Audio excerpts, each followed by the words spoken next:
Hi guys! Welcome back once again. I'll be happy to share my own version on how to prepare and make a very quick, simple, and practical snacks, which is a Buko gulaman pudding. So, shout out to Hanelin, who always been an avid fan for me, and the rest of my family. This is for you. I'm quite happy to share how to make it. So, come on guys, and join me. Let's start making our own short version of Buko pandan gulaman pudding. It's very good, healthy snacks, especially got kids at home. So let's start it.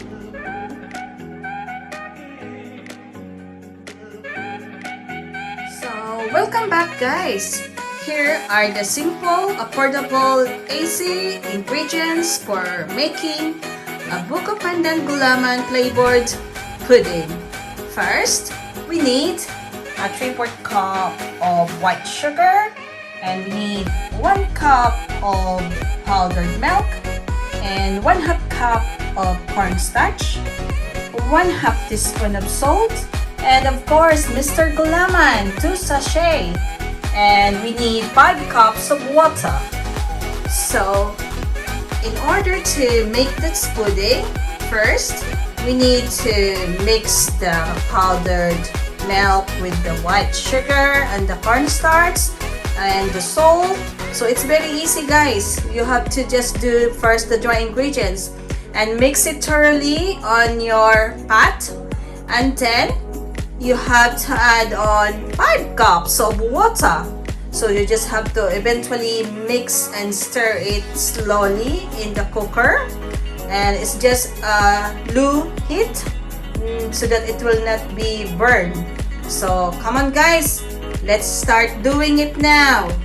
So guys, after putting or add on 5 cups of water, this is now how it looks like. Our cornstarch, white sugar and 1/2 teaspoon of salt. So what I did, I'll just mix it thoroughly first. Then this is gonna be ready to be put in the cooker. So now I'll just have to turn on now the cooker, and we're just gonna put it on a slow fire, and maybe not too high or not too low as well.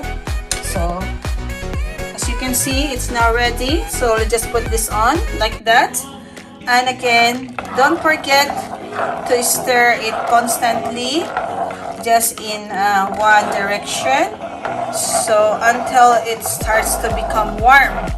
So as you can see guys, very easy, simple, affordable to make, just like step 1, 2, 3. Everybody can do this at home. So this is very healthy snacks. Especially I got 3 kids, so always ask for me, what is the snacks for today, mom? So yeah, that's why I'm really hands-on when it comes to making my snacks for my kids. So this one will be another treat for them after school. They're all in school today, so that's why the house is quiet. Anyway, back to our cooking.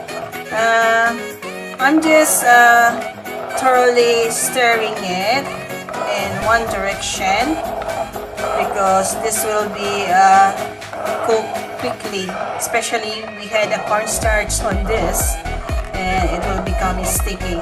So when it starts to become warm, then later on we have to add our Mr. Gulaman. There's another option guys as well. You can divide this into pots. So basically you got to half of cup of this in each pan. Then you can add the unflavored gulaman, for example vanilla flavor, it's white. Then on top of that you can have the Buko pandan gulaman.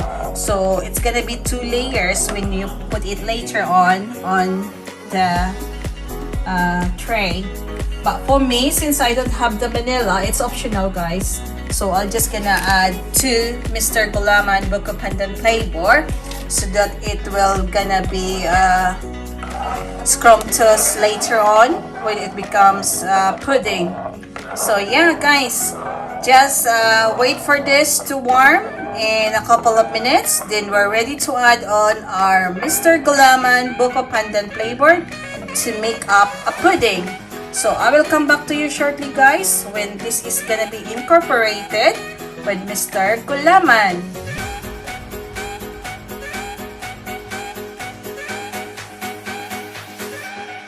So after mixing all the cornstarch, the white sugar, and 1/2 teaspoon of salt with 5 cups of water, when it started to become warm, I incorporated now the 2 sachets of Mr. Gulaman Buko pandan flavor.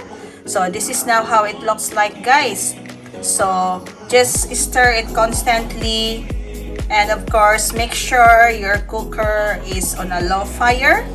So by this time now guys, this is now ready to be transferred on our tray, which is I got here ready. So I just need to cool this down for maybe 1 minute, then this is now ready to be transferred. So I will show you later when it is revelation time guys.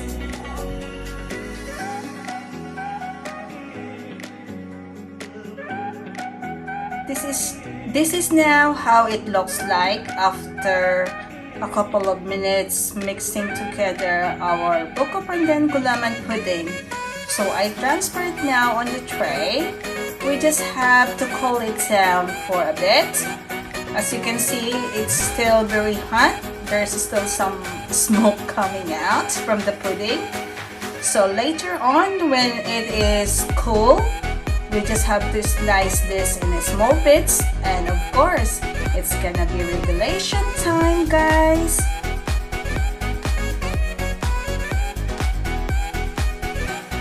Guys, it's revelation time. It's been a while, so this is it, my Buko pandan gulaman pudding. Look, it's very soft and fluffy, so let's taste it guys.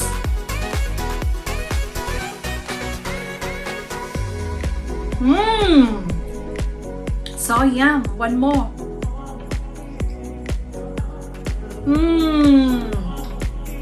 So yummy.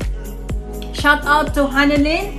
This is the outcome of the Buko pandan gulaman pudding. I'm quite happy to share it with you. So guys, once again, if you are new to our channel, don't forget to like, share, and subscribe. And of course, you have to hit the notification bell icon down below for more updates on our channel. Thank you so much for today, and God bless everyone. Bye for now.